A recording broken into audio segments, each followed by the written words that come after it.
ग्वाही देतो संपूर्ण दाभाडी पंचक्रोशीत प्रचंड मत आपल्याला प्राप्त होणार आहे। या हुतात्मा दगा निकम चौकामध्ये स्वातंत्र्यपूर्व काळात शेतकरी कामगार पक्षाचा या दाभाडीमध्ये प्रबंध झाला, अधिवेशन झालं। एक ऐतिहासिक घटना त्या कालावधीमध्ये झालेली आहे। या ऐतिहासिक घटनेची नोंद इतिहासामध्ये आहे। यानंतर ताईंना विनंती करतो, ताई ज्या शिवसेनेच्या बुलंद तोफा आहेत, महाराष्ट्रभर त्यांची भाषणं गाजतायत, ताईंना नम्र विनंती करतो, ताई साहेब, सुषमा ताई साहेब, आपण आपलं बुलंद वक्तृत्व या दाभाडी नगरीत पेश करावं। आदरणीय सुषमा ताई अंदर।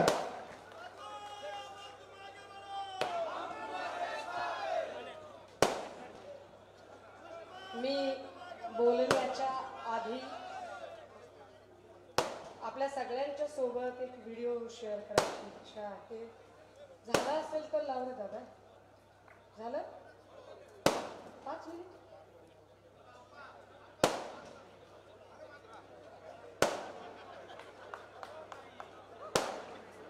हाइट दिवा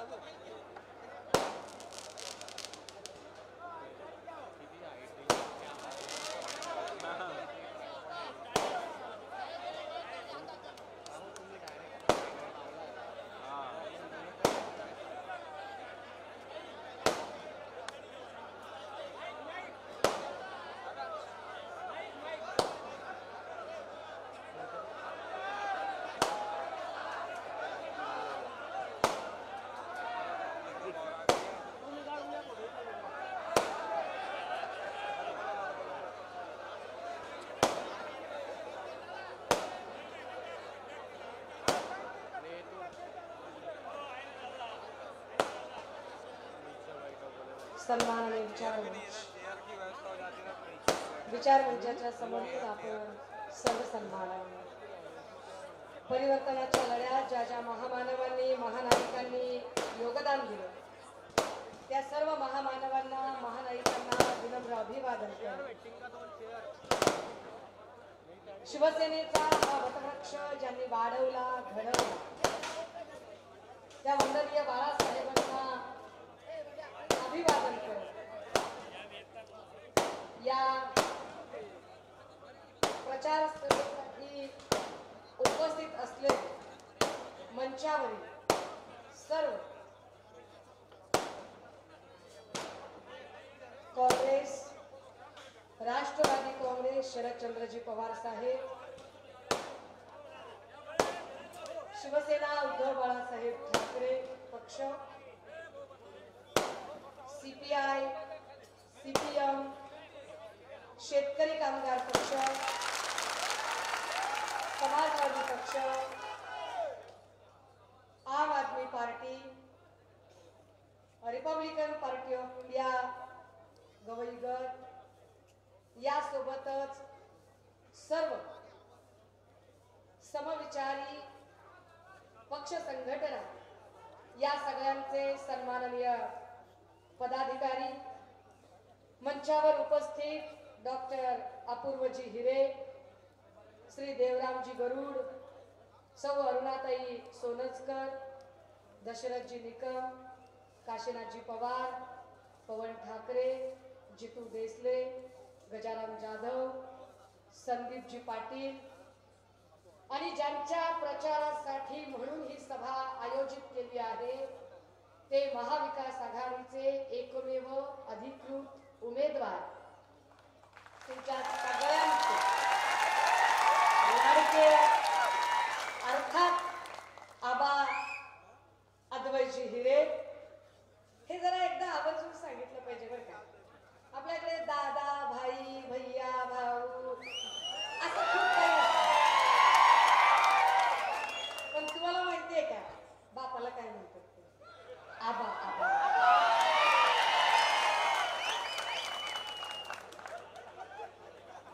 मला येताना माझ्या टीम मधला एक जण म्हणत होता, ताई ते आबा 9 महिने जेलमध्ये होते की नाही? म्हणलं हो की, हीच तर खासियत आहे शिवसेनेच्या सगळ्या वाघांची, खासियत हे झुकेगा नहीं साला, काही झालं तर झुकेगा नहीं साला. त्यांना असं वाटलं की ते त्यांच्या ईडी सीबीआय आणि या सगळ्या कचाट्यामध्ये अडकवतील आणि त्यांना मैदान मोकळं होईल, पण इतक्या सहजासहजी सुटका होत नसते. आणि आम्ही वारंवार असं म्हणतोय की ज्याने कुणी मातोश्री ठाकरे शिवसेना या शब्दांवर आघात केले त्या प्रत्येकाचा चक्रवाढ व्याजासकट हिशोब घेतला. राजे हो, ही प्रचार सभा एका उमेदवाराला विजयी करण्यासाठी नाही.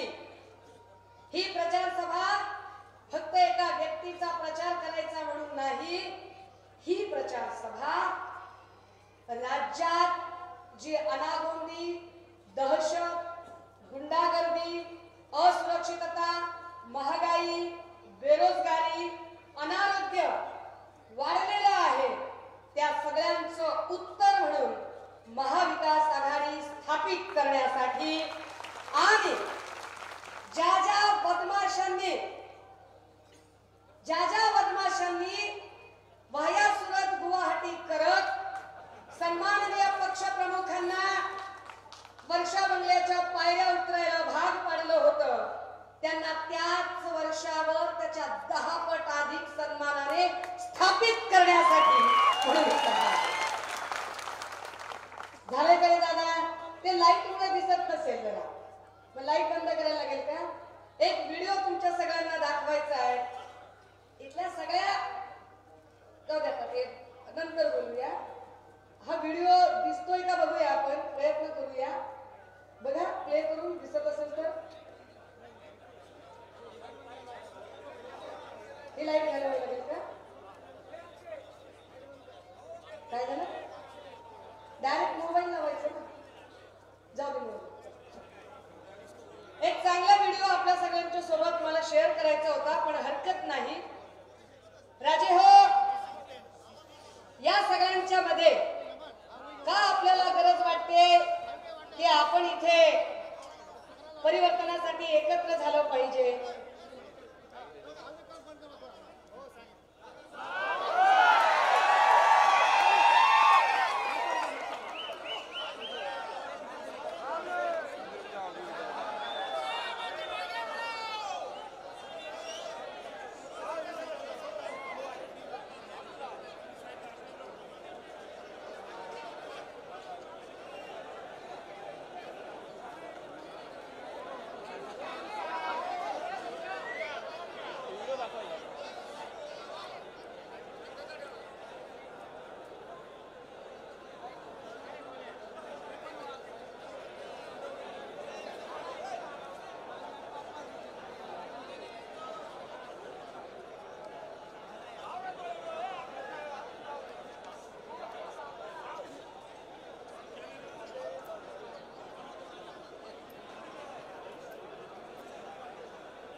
रंजीत, ये बैग देना प्रेम को. बैटरी वो है प्रेम.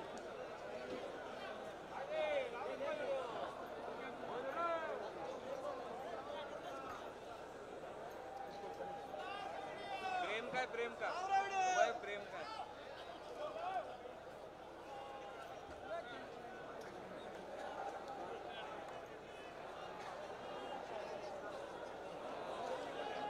हाँ, लागत नसेल तर.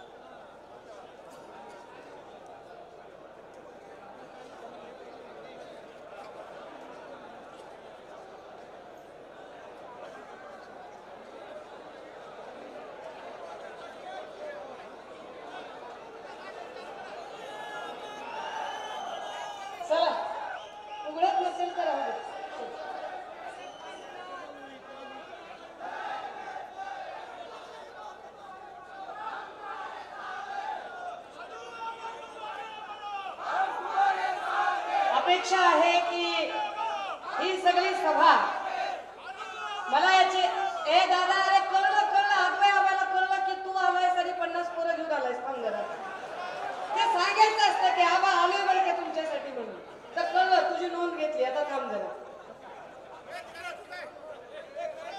राजे हो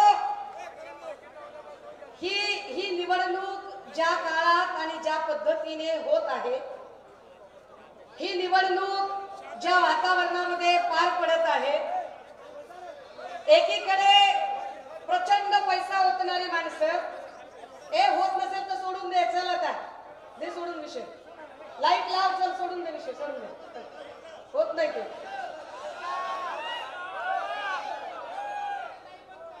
अरे राहू देत आता होत नाही तर राहू दे ना सोडा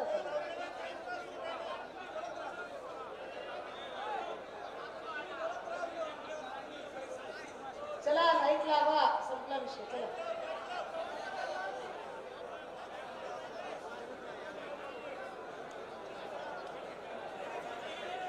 किशोर बस झालं चला आपण एक प्रयत्न करत होतो की तुम्हाला काहीतरी एक महत्वाची गोष्ट आम्हाला दाखवायची होती आणि त्यासाठी आमचा हा प्रयत्न चालू होता परंतु काही टेक्निकल सपोर्ट त्या फाईलला मिळत नसल्यामुळे ती फाईल उघडली नाही असो आपण एक मुद्दा असा सांगत होतो की निवडणुकांचं बिगुल वाजलेलं आहे निवडणुकांचं बिगुल वाजलं साधारणतः 10 दिवस उलटून गेले पुढचे 7 दिवस आपल्या सगळ्यांच्यासाठी क्रुशल आहेत इथे बऱ्यापैकी गर्दी जमलेली आहे मला विश्वास आहे की पोलीस यंत्रणा निपक्षपातीपणे वागेल आणि या सगळ्या सभेच्यासाठी म्हणून हे आम्हाला आवश्यक ती सुरक्षितता आणि आवश्यक ते शांततामय वातावरण प्रदान करते राजे हो आपल्या सगळ्यांना एकदा शांतपणे सांगितलं पाहिजे भाजपने मागच्या काही दिवसामध्ये एक शब्द वारंवार बोलून गुळगुळीत केला आता एक फेक नरेटिव्ह शब्द करणारी भाजपा मुळात त्यांनी एक नरेटिव्ह सेट करण्याचा प्रयत्न केला आणि ते नरेटिव्ह असं होतं ते असं म्हणाले की उद्धव साहेबांनी 2.5 वर्षामध्ये काय केलं आपल्या सगळ्यांना ते 2.5 वर्षात काय केलं हे आम्हाला सांगायचं साधारणतः 2 वर्ष संपूर्ण देश त्यांचे एकदा काय एकदा मित्र 10 दिवसाचे मित्र चष्मेवाला दादा कळलं मी तुम्ही आज त्याची नोंद घेतली आणि तसं मी बघायची नाही मी ऐकायची चीज आहे म्हणजे किती डिस्टर्ब करा खरं काही लिमिटेड आहे आपली माणसं तुम्ही गळ्यात मशाला जास्त करा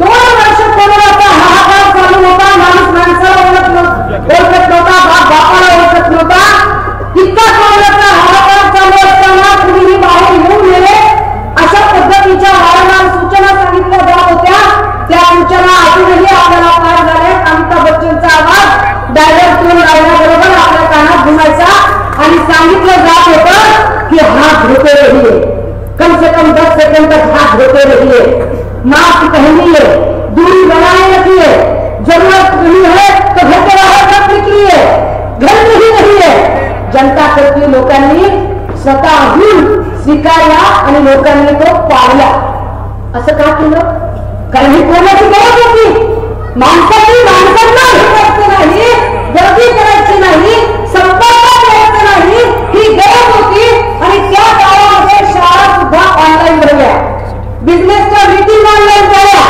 लोक एकमेकांना ऑनलाईन वर भेटायची बोलायची चर्चा करायची गप्पा करायची नातेवाईकांना बोलण्यासाठी आपण व्हॉट्सअप व्हिडिओ कॉल वापरायचो असंच होतं ना सगळं या सगळ्या काळात सुद्धा सन्माननीय पक्षप्रमुख आणि त्यावेळेचे तत्कालीन मुख्यमंत्री सन्माननीय उद्धव साहेब आपल्या सगळ्यांना या तंत्रज्ञानाचा आधार घेत भेटायला यायचे स्क्रीनवर दिसायचे आणि ते स्क्रीनवर का दिसायचे ते का होत नव्हते लोकांमध्ये कारण तो कोरोनाचा काळ होता पण हा कोरोनाचा काळ होता हे जाणीव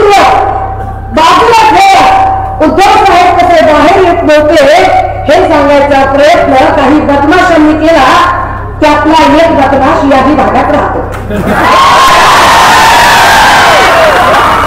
2 वर्ष उद्धव साहेबांनी आमच्या सगळ्यांची काळजी घेतली, घोर माणसासाठी काळजी घेतली. ही 2 वर्ष काळजी घेताना एकीकडे जेव्हा गुजरातमध्ये प्रचार रस्त्यावर गावी जात होती, उत्तर प्रदेशमध्ये प्रचार नदीवर तरंगत होत होती, त्यावेळेला महाराष्ट्रात मात्र प्रत्येक जाती धर्माच्या इतमामात आणि संस्कारामध्ये त्या प्रेतांची विल्हेवाट लागत होती आणि प्रत्येकाची अगदी काळजी सुद्धा घ्यायला आरोग्यमंत्री तत्कालीन डॉक्टर राजेश टोपे आणि मुख्यमंत्री उद्धव साहेब स्वतः जातीने काम करत होते. हे फार उल्लेखनीय आहे की कोरोना काळात जेवढे बर्थ मृत्यू एका रात्रीत झाले नाही, तेवढे बर्थ मृत्यू कोरोनाचा काळ उठून गेल्यावर आता गद्दार यांचं सरकार असताना काय तो खेकड्यावाला माणूस तानाजी सावंत, हा तानाजी सावंत आरोग्यमंत्री असताना एवढे मृत्यू बर्थ मध्ये झाले, घाटीमध्ये झाले, संभाजीनगरला झाले, नांदेडमध्ये झाले, दस्तूर खुद्द कळगामध्ये झाले. 2 वर्ष उद्धव साहेबांनी सगळ्यांची काळजी घेतली. 6 महिने कशात गेले. 2 वर्षानंतर अचानक उद्धव साहेबांना मणक्याचा विकार उद्भवला. आजार इतका दुर्धर होता की माणूस जगेल की वाचेल याची शक्यता नव्हती. आदरणीय रश्मी बहिणी आपल्या 2 लेकरांना पंखाखाली घेऊन काहून भरल्या नजरेने त्या आयसीयूच्या रूम कडे बघायच्या की आपला नवरा आत आहे, आपला नवरा मृत्यूच्या दारीमध्ये आहे, आपली 2 लेकरं आहेत जी अत्यंत सभ्य सुसंस्कृत आणि सज्जन वातावरणावर वाढलेली लेकरं आहेत. काय करावं या सगळ्यांमध्ये? आणि मग उद्धव साहेबांनी आपल्या विश्वासातल्या एका माणसाला बोलवलं. विश्वास याच्यासाठी वाटला कारण तो माणूस 2 दिवसांपूर्वी काहीतरी बोलत होता, मला कुणी हलक्यात घेतलं नाही, मला कुणी हलक्यात घ्यायचं नाही, मला तुम्ही हलक्यात घेतलं म्हणून मी तुमचं सरकार पाडून दाखवलं. अरे दादा, तुला हलक्यात का घेतलं? का घेतलं हलक्यात? मुख्यमंत्री शिंदे म्हणतात की मला त्यांनी हलक्यात घेतलं म्हणून मी सरकार पाडून दाखवलं. अहो शिंदे साहेब, तुम्हाला हलक्यात का घेतलं? हो घेतलं, तुम्हाला हलक्यातच घेतलं. आणि तुम्हाला हलक्यात घेणं ही चूक झाली. तर हलक्यात का घेतलं? कारण उद्धव साहेब हा देव माणूस आहे, तो साधा भोळा माणूस आहे.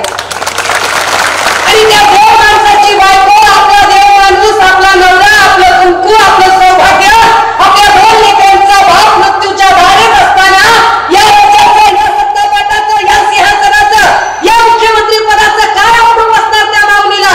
आपला कुंकू जिथं मृत्यूच्या दारीत आहे. काय करावं? म्हणले विश्वासानं कुणाला तरी बोलवा. आदित्यदादांनी विश्वासाने बोलावलं एकनाथ शिंदेंना आणि गटनेते पदाचं पद बहाल करत एक कागद, एक अथॉरिटी दिली की चालू, तुझ्या सहीने होऊ दे काही गोष्टी, गरज पडेल तुला. दिलं होतं कशासाठी कागद, सही कशासाठी केली होती आणि त्याचा वापर कशासाठी झाला? आता पिक्चर काढून दमायला लागले धर्मवीर वगैरे काय काय. अरे आम्ही बी पिक्चर काढू सत्ता आल्यावर. आम्ही काय पिक्चर काढू माहितीये का? आमच्या लहानपणी आम्ही पिक्चर बघितला होता अलीबाबा 40 चोर. आम्ही आता त्याचा सिक्वल 2 करणार आहोत. आम्ही त्याचा सिक्वल 2 करणार आहोत देवेंद्र बाबा और 40 गद्दार. तुम्ही काय केलं? ज्या 6 महिन्याच्या काळात मृत्यूशय्येवर उद्धव साहेब असताना तुम्ही त्यांच्याशी गद्दारी केली, त्यांच्या पाठीत खंजीर खुपसला. काही चंगूर मंगूर लोक माझे व्हिडिओ क्रॉप करून आज फिरवत होते म्हणे. छपरी छपरी, एकदम छपरी, हाफ बिर्याणी आणि 30-60 वाले सगळे. ती बी हातवट्टी बरं का, चांगली ब्रँडेड बी नाही, कारण त्याला बी माहिती आहे अवकातीनुसार ठेवावं लागते. मग असे सगळे 30-60 चंगूर मंगूर वाले व्हिडिओ फिरवायला लागले. आमचा राम, आमचा राम. अबे तुम्हाला राम कळला का? बे राम एक वचनी होते, एक पत्नी होते, एक बाणी होते. रामाने एका वचनासाठी अख्खा 14 वर्षांचा वनवास भोगला होता. अरे तुम्ही सत्ता असताना आणि पद मिळाली होती तेव्हा तुम्ही उद्धव साहेबांना वचन देत होतात आणि बोलत होतात की आम्ही तुमच्या सोबत राहू. एकतर म्हणायचा ते त्यांनी सांगितलं तर 7 मजल्यावर उडी मारतो. तो सगळ्यात आधी पळून गेला. एक म्हणायचं त्यांनी सांगितलं तर मरून जातो. आणि या गद्दारांचा जो नेता आहे ना, जो नंतर मुख्यमंत्री झाला, तो काय म्हणायचा, उद्धव साहेबांवर असली मंत्रीपद आम्ही ओवाळून टाकतो. म्हणायचे की दिला होता की नाही राजीनामा, सभेमध्ये बोलता बोलता राजीनामा दिला होता, दाखवायचा होता व्हिडिओ मला आता. आणि त्या सगळ्या लोकांनी ती वचनं गेली कुठे? अरे प्रभू श्रीराम एक वचनी होते, तुम्हाला काय वचन पाळायचं कळलं? अरे तुम्ही तर साध्या 50-50 खोक्यावारी पळून गेला सुरत. तुम्हाला काय हिंदू धर्म कळला? हिंदू धर्म कशाला म्हणतात की समोरच्या डोळ्यातला, समोरच्या चेहऱ्यावरचा आनंद बघून भरून येणारं मन आणि समोरच्या डोळ्यातला टपोरा थेंब बघून गलबलून येणारा ऊर, या दोन्हीतून वाहणारा जीवन प्रवाह म्हणजे हिंदुत्व. कुटुंब संकटात असताना पळून जाणं म्हणजे हिंदुत्व नाही. कुटुंब संकटात असताना ताकदीनं त्या कुटुंबासाठी आपल्या कवयेत घेऊन त्याला सुरक्षा देण्यासाठी जीवाचं रान करणं म्हणजे हिंदुत्व. सुषमा अंधारे ताकदीनं पाचची बहीण म्हणून या सगळ्या संकट काळात उभी राहिली. आणि सुषमा अंधारे तुमच्यासारखी पदाची अपेक्षा करत नाही. पदाची अपेक्षा करायची असती तर तुमच्या गद्दार गँगमध्ये सामील झाली असती. सुषमा अंधारे संकटाचा सामना करत गेली 2.5 वर्ष ताकदीनं उद्धव साहेबांसोबत. त्याला हिंदुत्व म्हणतात. मला काय हिंदुत्व केलं रे? काय बदमाशपणा आहे. जाऊ दे, मला आता त्याच्यावर जायचं नाही. पण या सगळ्या लोकांनी गद्दारी केली आणि गद्दारी करून आता 2.5 वर्षामध्ये या महाराष्ट्राचं सगळं वाटोळं करायला निघाले. या महाराष्ट्राला जे एक परंपरा होती सुसंस्कृत नेतृत्वाची, सुसंस्कृत राजकारणाची, ते सगळं सुसंस्कृत राजकारण धुळीस मिळवण्याचा प्रयत्न सुरू झाला. दादा हो, अरे इथल्या लेकी बाळी, इथे छत्रपती शिवरायांचा वारसा आहे. ज्या छत्रपती शिवरायांनी प्रसंगी एखाद्या माय माऊलीचा कुणी अवमान केला तर त्याचा चौरंगा केला, त्याचे हात पाय कलम करण्याच्या शिक्षा केल्या. त्या छत्रपती शिवरायांच्या महाराष्ट्रामध्ये इथे बाजूला संगमनेरला त्या जयश्रीताई थोरातांच्याबद्दल सुजय विखे काय गलिच्छ भाषा वापरतो. संसदरत्न खासदार सुप्रियाताईंच्याबद्दल अब्दुल सत्तार काय वाईट भाषेत बोलतो. यांच्यातला एक बदमाश प्राचार्य त्या संभाजीनगर मधला काय उर्मट पद्धतीने बोलतो. यांना काय हिंदुत्व कळलं? याचा काय महिलांचा सन्मान कळला? ही निवडणूक यासाठी गरजेची आहे की इथल्या माय माऊल्यांना सुरक्षा मिळाली पाहिजे. गेल्या 2.5 वर्षामध्ये 70 वर्षाची आजी पण सुरक्षित नाही आणि 3 वर्षाचं बाळ पण सुरक्षित नाही. 3 वर्षाच्या लेकरांवर जर बलात्कार होत असतील, 3 वर्षाचं बाळ, ते बाळ जर सुरक्षित राहत नसेल आणि त्याच्यावर गृहमंत्री असणारे देवेंद्र फडणवीस जर चकार शब्द बोलू शकत नसतील तर आम्ही कुणाच्याकडे बघायचं? आम्ही कुणाची अपेक्षा करायची? पण देवेंद्र फडणवीसांकडून आम्ही काय अपेक्षा करावी? गृहमंत्री असणाऱ्या देवेंद्र फडणवीसांना स्वतःच्या बायकोला जिथं सुरक्षा देणं होत नाही तिथं ते आम्हाला काय सुरक्षा देतात? सभागृहाच्या पटलावर स्वतः देवेंद्रजींनी सांगितलं आहे की माझ्या पत्नीवर, अमृतावर अनिच्छा जयसिंगानी नावाची व्हॉइस फाईल करत होती, तिथे व्हिडिओ रेकॉर्ड करत होती आणि म्हणून माझ्या बायकोने एफआयआर केली. आता गृहमंत्र्याच्या बायकोचे जर व्हिडिओ रेकॉर्ड होऊ शकतात तर गोरगरिबाच्या लेकरांचं काय? आणि असा माणूस गृहमंत्री म्हणून कसं काम करू शकत? ह्याला चाणक्य म्हणतात काही लोक. चाणक्य असा असतो होय? अरे चाणक्य नेते घडवतो. पवार साहेबांना लोक चाणक्य वगैरे म्हणतात कारण पवार साहेबांनी नेते घडवले. दिलीप वळसे पाटील असतील, हसन मुश्रीफ असतील किंवा तिकडे प्रफुल्ल पटेल असतील, आताचे उपमुख्यमंत्री अजित पवार असतील, सुप्रिया सुळे असतील, हे सगळे लोक पवार साहेबांनी घडवले. ते चाणक्य. वंदनीय बाळासाहेब त्यांनी नेते घडवले. चंद्रकांतजी खैरे साहेब असतील किंवा अनंतराव अडसूळ असतील, नारायण राणे आता जरी उड्या मारत असले तरी आमच्याच बालवाडीत शिकून गेलेले आहेत. वंदनीय बाळासाहेबांनी नेते घडवले, फडणवीसांनी नेते घडवले नाही. फडणवीसांनी नेते चोरले, ब्लॅकमेलिंग करून करून चोरले. एकेकाला ब्लॅकमेल केलं. ज्यांच्या फायली होत्या ते ब्लॅकमेल झाले. आपल्या आजोबाला पण त्यांनी ब्लॅकमेल करायचा प्रयत्न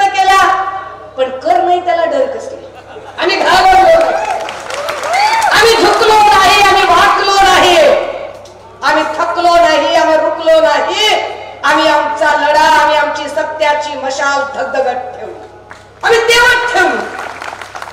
राजे हो, का ही निवडणूक महत्वाची आहे आणि का महाविकास आघाडीचं सरकार आणायचंय? एक गलिच्छ प्रथा, जी प्रथा याच्या आधी कुठल्याही सरकारमध्ये नव्हती, ती गलिच्छ प्रथा एकनाथ शिंदेंनी केली. काय प्रथा सुरू केली? सत्ताधाऱ्याच्या आमदारांनी आपापल्या मर्जीतले पीआय आपल्या एरियातल्या पोलीस स्टेशनला आणून बसवले आणि त्या पीआयने एकच काम करायचं, सत्ताधाऱ्याचा माणूस असेल आणि त्याने कितीही वाह्यातपणा केला, बेकायदेशीर वागला, तरी त्याच्या अगेन्स्ट कुठलीच एफआयआर घ्यायची नाही. एफआयआर घ्यायची असेल तर आमदाराला विचारायचं, आमदार म्हटला तरच एफआयआर होईल, नाही तर एफआयआर होणार नाही. आणि विरोधकांनी प्रश्न विचारले की त्यांच्यावर मात्र लगेच खोटे नाटे गुन्हे दाखल करायचे. पण पीआय साहेब, अहो तुम्ही तरी इमान राखा ना. अहो आता फक्त 15-20 दिवसाचाच प्रश्न आहे. डिसेंबर मध्ये तुम्ही आहात तर आम्ही काय विषय, तुमची आमची जोर आहे. आणि असं होणी बर का की इकडं ह्या भागाला ह्या मालेगाव भाईला एखादं मंत्रीपद मिळालं तर अवघडच आहे की सगळं. राजे हो, ज्या पद्धतीने कायदा सुव्यवस्थेचे 3, 13, 9, 18 झाले, 2.5 वर्ष झाला लढते मी. माझी लढाई जात, धर्म, लिंग, भाषा, गरिबी, श्रीमंती याच्या पलीकडे जाऊन माझी लढाई इथल्या तरुणांच्या साठीची आहे. माझी लढाई माझा तरुण, माझा भाऊ, माझ्या घरातला कुठलाही सदस्य हा कुठल्याही व्यसनांच्या आहारी जाऊ नये आणि त्याचं आयुष्य उद्ध्वस्त होऊ नये यासाठी मी का लढाई लढते? कारण मी एक आई आहे, मी एक बहीण आहे, मी एक लेक आहे आणि त्यामुळे माझा बाप, माझा भाऊ, माझा मुलगा हा ड्रग्ज सारख्या अत्यंत वाईट व्यसनाच्या आहारी जाऊ नये म्हणून मी लढते. काय करावं या लोकांनी? आम्ही ड्रग्जचे साठे का पकडले म्हणून प्रश्न विचारले. आम्ही विचारलं की कोण आहे ललित पाटील, ज्याला तुम्ही ससून मध्ये ऍडमिट केलाय. मी भल्यातल्या भल्या डॉक्टरांना विचारलं की बाबा असा कोणता आजार आहे की ज्या आजारासाठी साधारण 10-11 महिने एखाद्याला हॉस्पिटलमध्ये ऍडमिट केलं जाईल, कुठला आहे? ते म्हणले ताई असं कोणताच आजार नाही. म्हटलं कॅन्सर, केमो वगैरे? तर म्हटले केमोच्या पण पेशंटला सायकल नुसार ठेवतात 15 दिवस वगैरे, एवढं काही सलग काही ठेवत नाही. म्हणलं एखादी गर्भारबाई गरोदर दिवस गेलेली काय? ते म्हणले ताई तसं मी असलं तर 9च महिने ठेवतात, 9 महिन्याच्या पलीकडे ठेवत नाहीत. मग ललित पाटीलला असा कोणता आजार झाला होता म्हणून त्याला तब्बल 1.5 वर्षापेक्षा जास्त काळ ससून मध्ये ठेवला? कुणाच्या आशीर्वादाने ठेवला? ससून मधलं रॅकेट कोण चालवत होतं? ललित पाटीलला पळून जायला मदत कोण केली? आता हे प्रश्न आम्ही विचारले. आम्ही विचारले नाही, आपण नुसते प्रश्न विचारले दादा, पर चोर की दाढी में तिनका. आपण नुसते प्रश्नच विचारले होते, गडबडूनच गेले ना, गडबडून गेले. मग काही चंगूर मंगूर लोकांना पुढे केलं. त्या चंगूर मंगूर मधला एक छपरी होता, 30 आणि हाफ बिर्याणी वाला. आता तो जो 30 आणि हाफ बिर्याणी वाला होता, माझ्या आधी लक्षात आलं. मी दसऱ्या मेळाव्यात बोलला, म्हटलं त्याला असं वाटलं आता आपण लईच मोठे नेते झालो. आपण म्हणजे काय, सुषमा अंधारेने नाव घेतलं म्हणजे काय, मला लक्षातच आलं नाही. मला नंतर खूप लोकांनी सांगितलं, ताई म्हणलं लय छपरी माणूस आहे म्हणलं तुम्ही. चांगले म्हणून सोडा. त्याने आबरू नुकसानीची नोटीस पाठवली. बघा हा माया हो, माझ्या भावंडांना व्यसनापासून लांब ठेवायचंय ही लढाई मी सुरू करते आणि तो प्रश्न विचारला म्हणून माझ्यावर आबरू नुकसानीची नोटीस पाठवतात. मी 2.5 वर्षापासून म्हणते देवेंद्रजींना, अहो राज्यात तेवढे ड्रग्जचे, एमडी ड्रग्जचे साठे कसे काय सापडतात?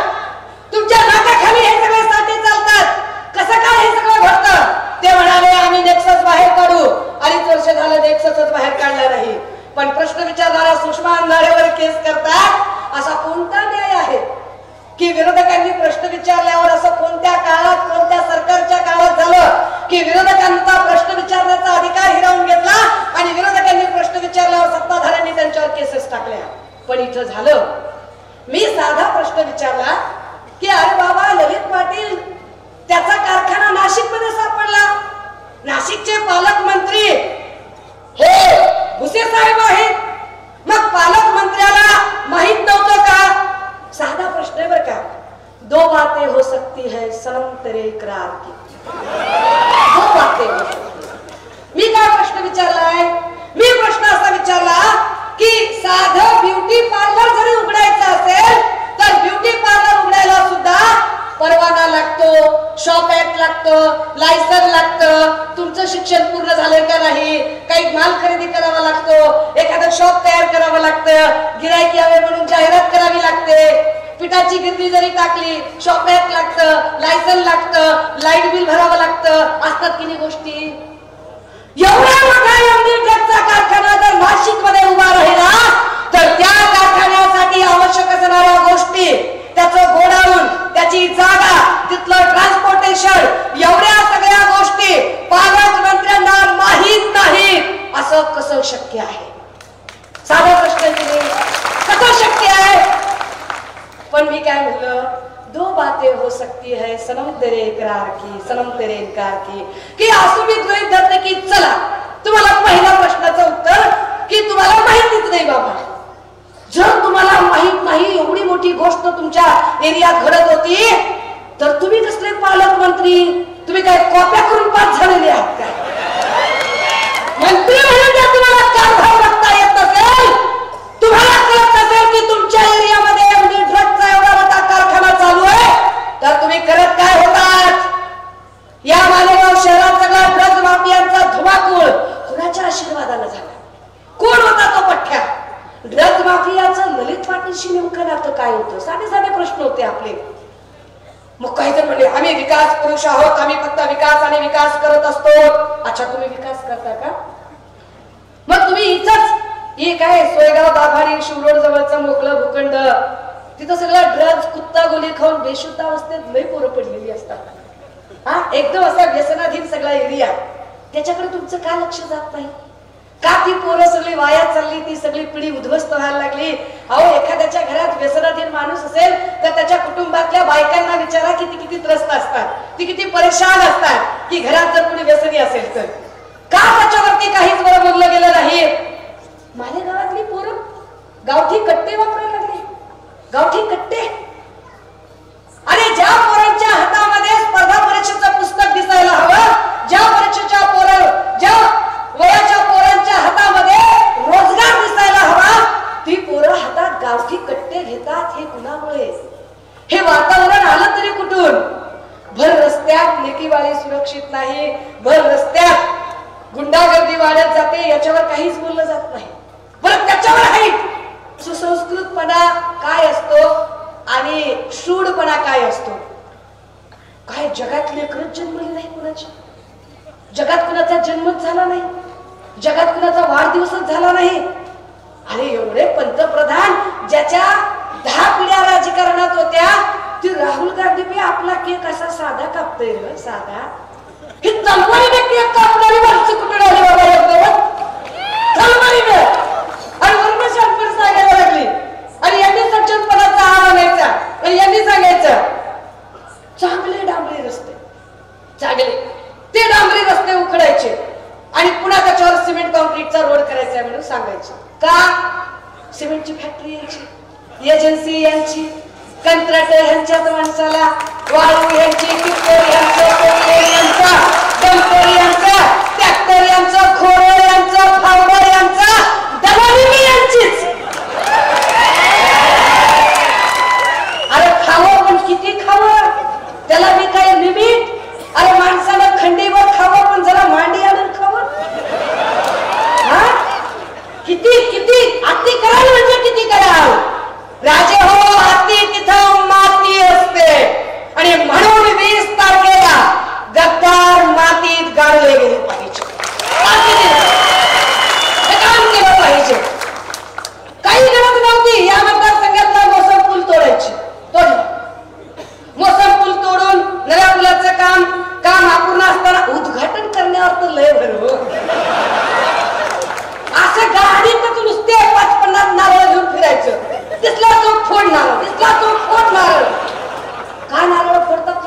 याच्या मागे एक अर्थशास्त्र आहे. याच्या मागचं अर्थशास्त्र काय आहे? नारळ फोडायचं आणि आपल्यातल्याच एखाद्या पंटरला तुला दिलं म्हणायचं टेंडर. मग ती शांत राहते.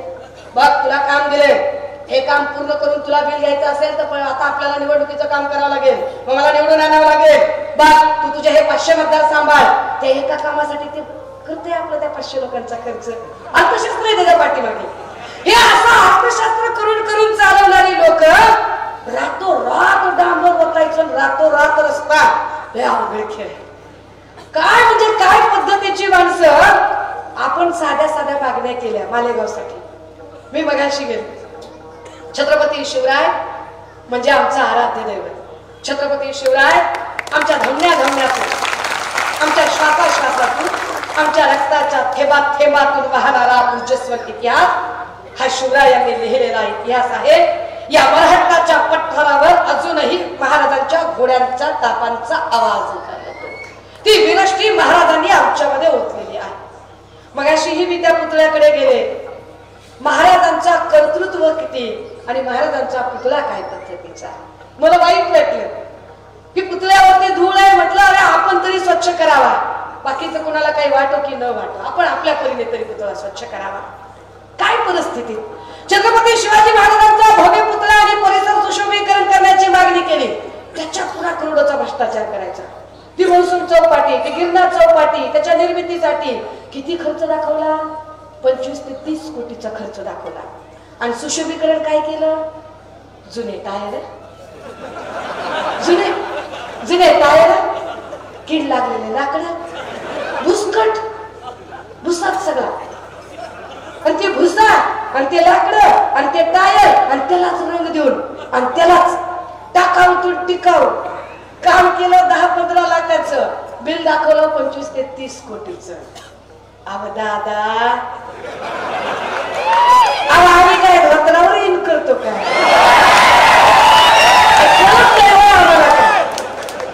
काय पद्धतीचं राजकारण करता तुम्ही? रात्री अपरात्री विरोधी पक्षातल्या माणसाला धमकवायचं, पैशाचं आमिष दाखवायचं, नाही ऐकला तर त्याला अजून मारहाण करायची, खोटे गुन्हे दाखल करायचे आणि त्याला चल माझ्या पक्षात, चल माझ्या पक्षात. कारण असं तर कुणी येत नाही. असं तर कुणी सहजासहजी गद्दार व्हायला तयार नाही. त्यांना असं वाटलं की आजवायाबावर केस टाकल्यावर आजवायाबाचे समर्थक आपल्याकडे घेता येतील. पण मला असं वाटतंय की ही सगळी गर्दी बघितल्यावर त्यांच्या घरातला जेवढा म्हणून बारचा स्टॉक असेल, आज सगळा स्टॉक घरी संपवते. आज काय घरी झोपत नाही हे सगळं. राजे हो, काही निवडणूक महत्वाची आहे. अरे आमच्या लेकरांना नोकऱ्या मिळणं अपेक्षित होतं, नाही मिळाल्या नोकऱ्या. गेल्या 2.5 वर्षामध्ये BEd ची कुठलीही भरती निघाली नाही. गेल्या 2.5 वर्षामध्ये 70 मधल्या 65 प्रकारच्या परीक्षांचे पेपर फुटले. का पेपर फुटले? कारण 65 प्रकारच्या परीक्षा ज्या सरकारी पद्धतीने व्हायला हव्या होत्या त्या आउटसोर्सिंग वेंडर आणि ठेकेदारांना घ्यायला दिल्या. ठेकेदारांकडून परीक्षा पद्धती आणि नोकर भरतीची प्रक्रिया राबवून घेतली आणि ठेकेदारांनी आपापल्या स्वार्थानुसार मधून पेपर फोडले. लेकरांनी डोळे फोडून अभ्यास करायचं. गोरगरिबांच्या आया ज्यांना त्या पेपरचे, त्या परीक्षेचे पैसे भरणं होत नाही. एक परीक्षा द्यायची म्हणलं की लेकराला 1000 रुपयाचं चलन भरावं लागतंय. 200 रुपये कम्प्युटरला खर्च करावे लागतात. परीक्षा दाबाडीत होत नाही. परीक्षा कुठतरी मालेगावात होत नाही किंवा आजूबाजूला होत नाही. परीक्षा जिल्ह्याच्या ठिकाणी होते. जायला यायला लेकराला 1000 रुपये लागतात. एका परीक्षेसाठी लेकराला 2500 रुपये कुठून द्यायचे गरीबाच्या आई बापाने? मग गरीबाची आई गळ्यातलं काय जे असेल, मणी मंगळसूत्र, जे काही किडूक पिडूक ते विकते, नाही तर आपल्या घरातलं शिरडू किरडू विकते, त्याला 2500 रुपये देते. लेकरू डोळे फुट अभ्यास करतं, परीक्षा देतं, घरी येतं. माय बापाला वाटते आता लेकराला नोकरी लागेल आणि पेपरला बातमी येते पेपर फुटला, भरती रद्द. किती भरत्या रद्द केल्या यांनी?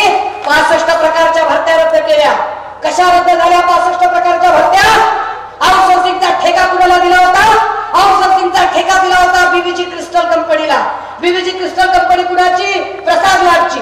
प्रसाद लाड कुणाचा? देवेंद्र फडणवीसांचा. देवेंद्र फडणवीस कुणाचे? भाजपचे. भाजप कुणाची? अदानी अंबानीची. गरीबाचं कोण आहे? अरे गरीबाचा वाली कोण? तुम्ही ड्रग्ज माफियाचे वाली, तुम्ही ठेकेदारांचे वाली, तुम्ही कमिशन खाणाऱ्या दलालांची वाली गोरगरिबांचं कोण? राजे हो, ही निवडणूक का गरजेची आहे?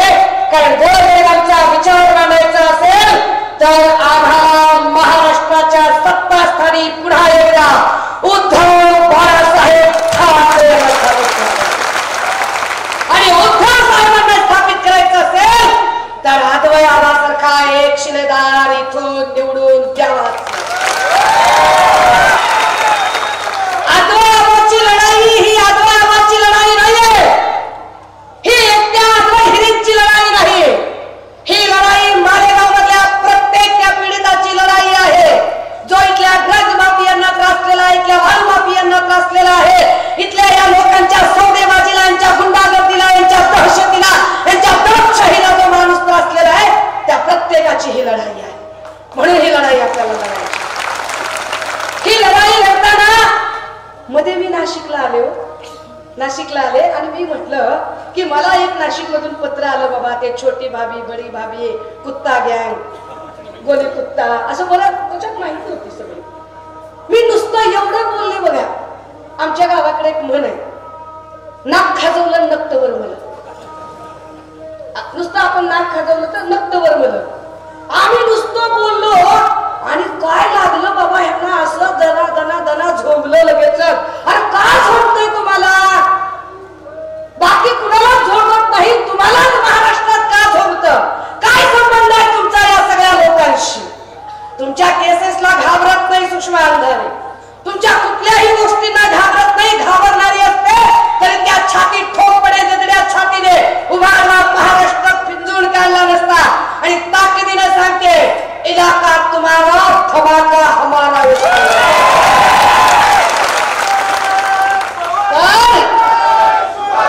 नवंबर के बाद इस मालेगांव में इलाका भी हमारा और धमाका भी हमारा.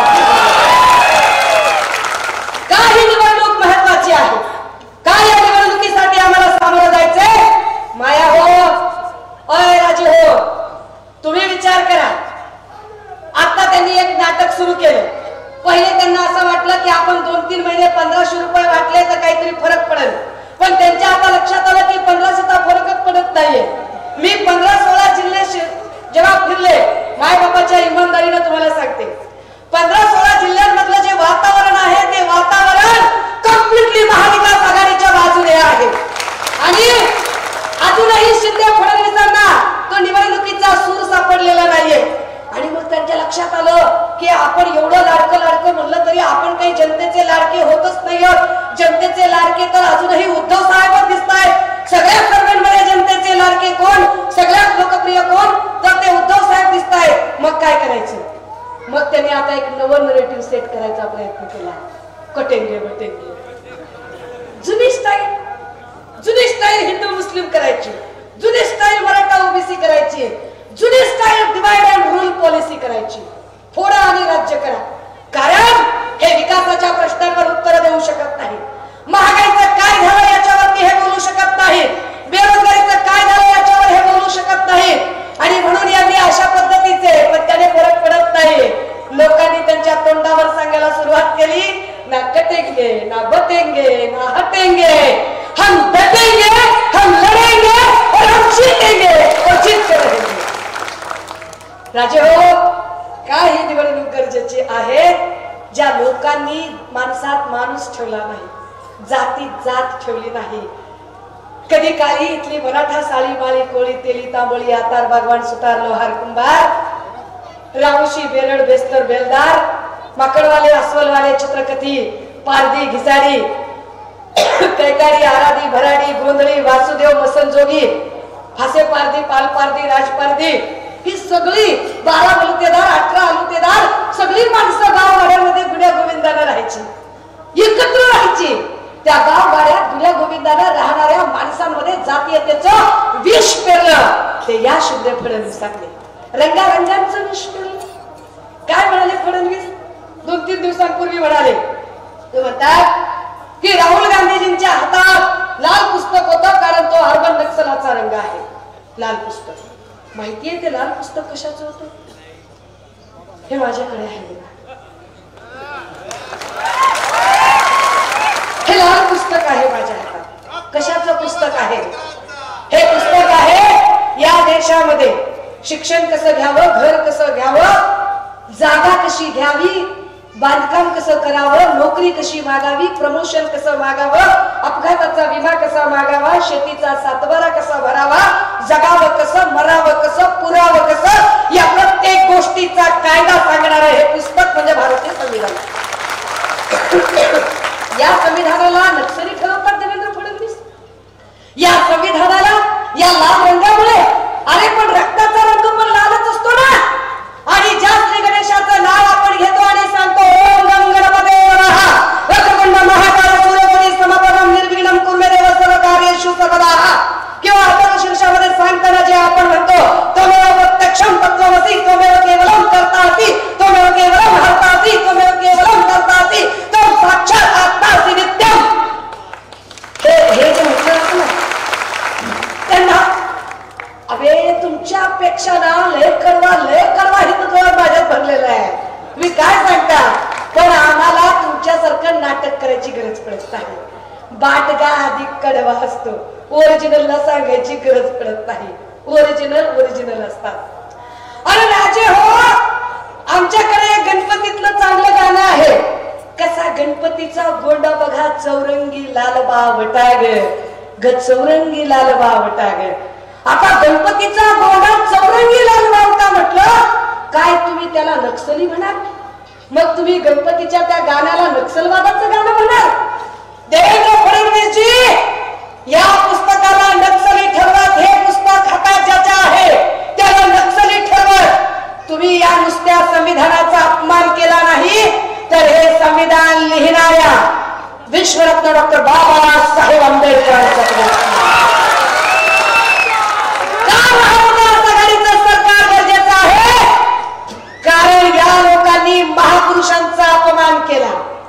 10 वर्षापूर्वी इथे नरेंद्र मोदी आले आणि म्हणाले की हिंदू मिलला आम्ही बाबासाहेबांचं स्मारक उभं करू.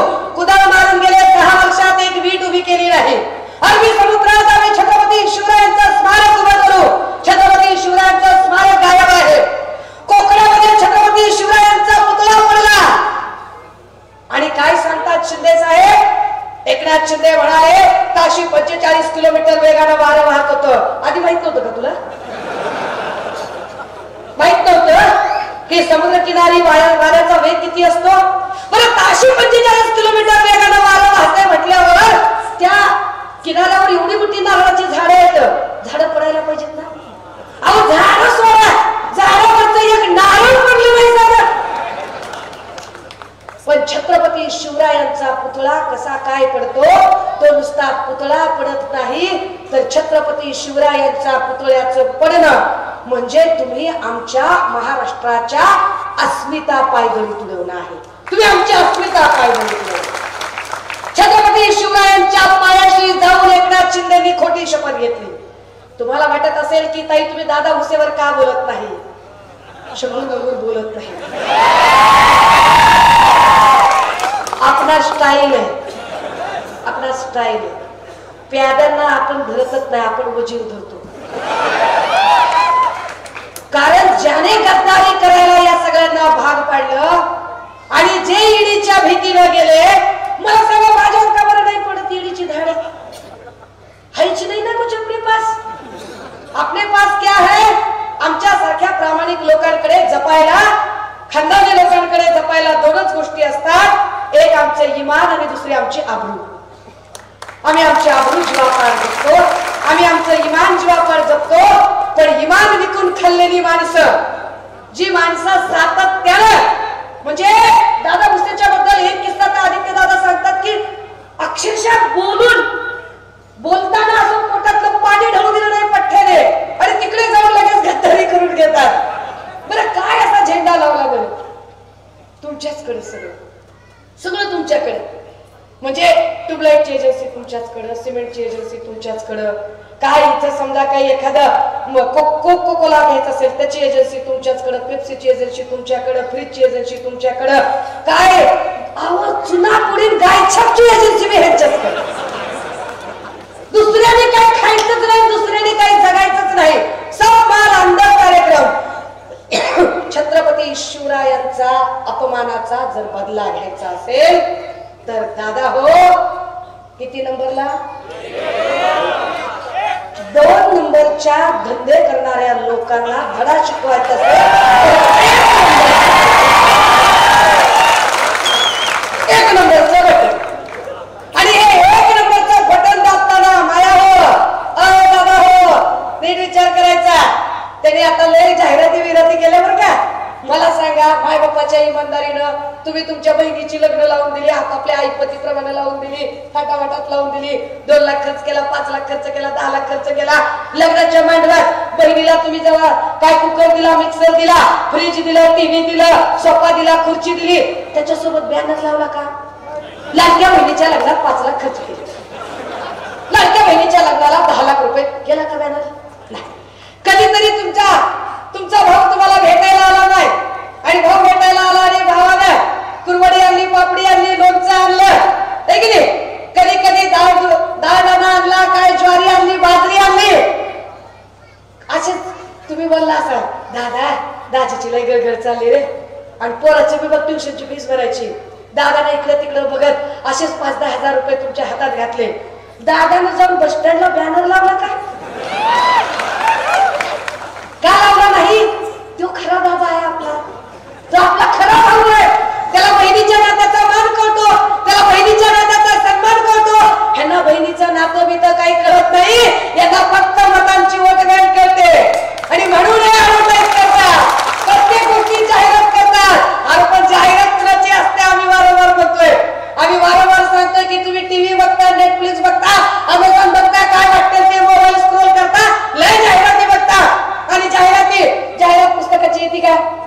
जाहिरात तुपाची येते का? बदामाची येते का? मनुक्याची येते का? सुकामेवाची येते का? योगाची येते का? कीर्तनाची येते का? पंचकर्माची येते का?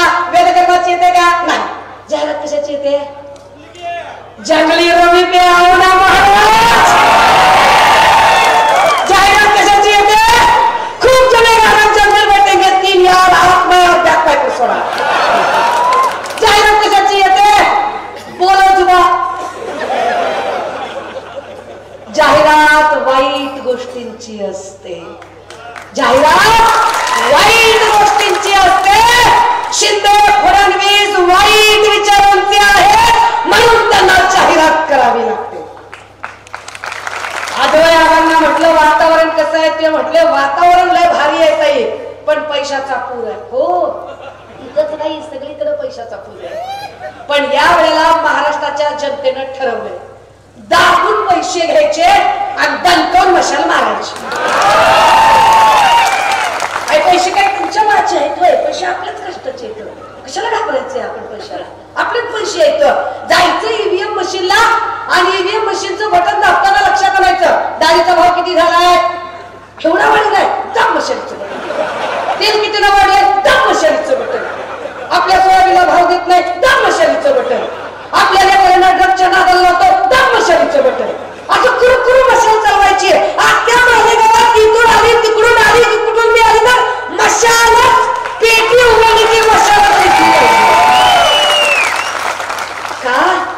का करायचं हे? कारण महाविकास आघाडीने ठरवलं की आम्ही महालक्ष्मी समृद्धी योजनेअंतर्गत महिलांच्या आर्थिक सक्षमीकरणासाठी ते महिना 3000 तर देऊच हो, पण त्याच्या जाहिराती करणार नाही. आम्ही जाहिरात करत बसणार नाही त्याची, आम्ही ते तर देऊच देऊ. पण सगळ्यात महत्वाचं महाराष्ट्राच्या लेकी बाळींना सुरक्षितता मिळाली पाहिजे यासाठी आम्ही. आज सन्मान्य पक्षप्रमुख उद्धव साहेबांची बॅग तपासली, काल पण बॅग तपासली. मीडियावाले हो तुमच्यासाठी खुरक चला घ्या. ज्यांना अजून पंचलाईन मिळाली नसेल तर तुम्हाला दिली पाहिजे. काल बॅग तपासली, आज बॅग तपासली. आज तर साहेब म्हणले बाबा तुम्हाला एवढ्या बॅगा तपासायचा नाद आहे तर मी माझी 2 माणसं कमी करतो, माझे कपडे धुण्याचं बी काम आणि माझ्या बॅगा उचलण्याचं बी काम तुम्हीच करून टाका. लक्षात घ्या, निवडणूक आयोगाने आमच्या बॅगा तपासण्याला मनाई नाही. त्यांनी आमच्या बॅगा तपासाव्यात, त्यांनी आम्हाला वाहन परवाने विचारावेत, त्यांनी सगळं करावं. पण हे सगळं करताना ते फक्त उद्धव ठाकरेंचंच का? कशासाठी? काय नॅरेटिव्ह सेट करायचंय तुम्हाला? काय तुम्हाला दाखवायचंय? तुम्हाला हे दाखवायचंय का की आम्ही तुमच्या नेत्याची बॅग चेक करू शकतो, तर आम्ही तुमच्यावर तर कुठली केस टाकून तुम्हाला अडकवू शकतो. तुम्ही दबाव निर्माण करू पाहताय, तुम्ही घबराटीचं वातावरण तयार करण्याचा प्रयत्न करताय. पण तुमच्या या घबराटीच्या वातावरणाला आम्ही भीक घालत नाही. आमचं म्हणणं एवढंच आहे की उद्धव साहेबांची किंवा आमच्यापैकी कुठल्याही जे आम्ही सभा घेतोय, राज्यभर फिरतोय, आमच्या कुणाच्याही बॅगा तुम्ही तपासाव्या, पण आमच्या बॅगा तपासत असताना तुम्ही शिंदे, फडणवीस, पवारांच्या बॅगा कधी तपासल्या? तर त्यांच्यातला HD व्हिडिओ स्पेशालिस्ट तो किरीट सोमय्या, व्हिडिओ आले होते ना काहीतरी चांगले तो HD video specialist Kirit Somaiya म्हणतोय की लोकसभेला आजच्या तारखेला एकनाथ शिंदेचा मुद्दा विधी. एकनाथ शिंदेची बॅग जेव्हा तुम्ही तपासली तेव्हा तुम्ही 50 प्रकारचा मीडिया तिथं नेला, जाणीवपूर्वक एक फार्स केला आणि फार्स करून दाखवलं की बघा बघा बॅग तपासली. पण ते तुम्ही लोकसभेला केलं. उद्धव साहेबांची बॅग तपासताना एकही मीडिया तिकडे नव्हता. जे व्हिडिओ आले ते व्हिडिओ उद्धव साहेबांनी स्वतः रेकॉर्ड केलेले होते. गेली 10 दिवस शिंदे, फडणवीस, पवार राज्यभर फिरत आहेत, पण 10 दिवसात त्यांची एकदाही बॅग तपासली जात नाही.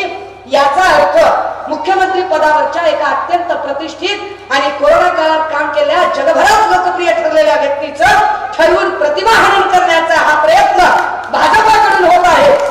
मात्र उद्धव साहेबांवर प्रेम करणारी महाराष्ट्रातली जनता तुमचा हा गलिच्छ प्रकार अजिबात सहन करून घेणार नाही आणि ते तुम्हाला धडा शिकवल्याशिवाय राहणारही नाही. दादा हो, या दडपशाहीच्या विरोधातच आपल्याला उभे राहायचं आहे आणि म्हणूनच ही दडपशाही जर मोडून काढायची असेल तर मतदान प्रक्रियेत आपल्या सगळ्यांना सहभागी व्हावं लागेल. मग त्यांनी काही अजून काही चंगूमंगू गोष्टी केल्या. काही अपक्ष उभे करायचे, 10 अपक्ष उभे करायचे. मग अमुक एका समूहाचं मतदान असेल तर त्याच समूहातनं 10 उभे करा, या समूहातनं 5 उभे करा, त्या समूहातनं 5 उभे करा, त्यांना 10-20 लाख रुपये देऊन काहीतरी करा. ही जी नाटकं असतात ही मत आडवा आणि मत जिरवाची नाटकं असतात. हे मत आडवा आणि मत जिरवाचं जे राजकारण आहे ते राजकारण तुम्हा सगळ्यांना कळलं पाहिजे. तुमच्या निकालावर हे अवलंबून आहे की मालेगावची जनता गद्दारांना साथ देते की मालेगावची जनता इमानदारीवर भरोसा करून इमानदार माणसाच्या सोबत उभी राहते. राजे हो, तुमच्या समोर असणारा उमेदवार त्याच्या नुसत्या नावात हिरे नाही तर तो अस्सल हिरा आहे. आणि या अस्सल हिऱ्याला स्वर्गीय भाऊसाहेब हिरे यांची दैदिप्यमान परंपरा आणि वारसा लाभलेला आहे. हा एक प्रचंड मोठा दैदिप्यमान वारसा ज्या कुटुंबाला लाभलेला आहे त्या कुटुंबातून अद्वय आबा या मालेगावसाठी एक फार मोठं आव्हान पेलू इच्छितात आणि ते आव्हान पेलताना त्यांनी एवढ्या संकटांचा सामना केला तरी सुद्धा त्या संकटांसमोर ते अजिबात झुकले नाही. त्या संकटांचा सामना करत त्यांनी ठामपणे सांगितलं की काहीही झालं तरी मी तुम्हाला पराभवाची धूळ चाकल्याशिवाय राहणार नाही. आता जबाबदारी आपली आहे की त्यांचा प्रत्येक शब्द खरा करून दाखवायचा आणि म्हणून येणाऱ्या 20 तारखेला आपल्याला मशालीला भरघोस मताने विजय करायचंय. 23 तारखेला गुलाल खेळायला मी तुमच्या सोबत येणार आहे. त्यामुळे निशाणी नीट लक्षात ठेवायची. चंद्र किती असतात रे? सूर्य, पृथ्वी, है की नाही? जन्म किती वेळा मिळतो? एकदा. आणि ईव्हीएम चं बटन किती नंबरला आहे? 1 नंबरला आहे. आणि चिन्ह काय आहे? काय चिन्ह आहे? काय चिन्ह आहे? मागच्या काय चिन्ह आहे? लढणार आणि फिरणार. महाराष्ट्रात मशाल पेटणार, ताकदीनं मशाल पेटूया आणि आजवायांना या 23 तारखेला विजय करूया. आणि हो, माझ्या बोलण्याने जर कुणाच्या भावना दुखावल्या असतील, वाईट वेगळा वाटला असेल तर त्याला माझा नाईलाज आहे. हम तो ऐसेच है. काय करायचं ते घ्या करून. कुणाच्याही काय माफी बिपी असल्या काही भानगडीत पडत नाही. आम्ही ठाकरेंचे शिलेदार आहोत. माझ्या प्रत्येक शब्दावर ठाम राहते, थांबते, रजा घेते. जय हिंद, जय महाराष्ट्र.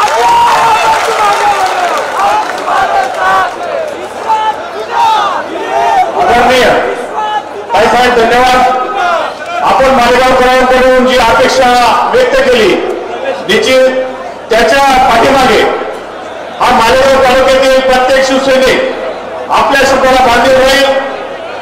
आगवा आव्हानला आणि मशाल या चिन्हावर प्रचंड बहुमताने विजय कराल. यानंतर श्री करणजी चव्हाण यांचा जाहीर प्रवेश आज शिवसेनेत होत आहे. उद्धव बाळासाहेब ठाकरे शिवसेनेत आपलं स्वागत आहे. आदरणीय ताईसाहेबांच्या हस्ते आपलं स्वागत करण्यात येत आहे. बोला जय भवानी.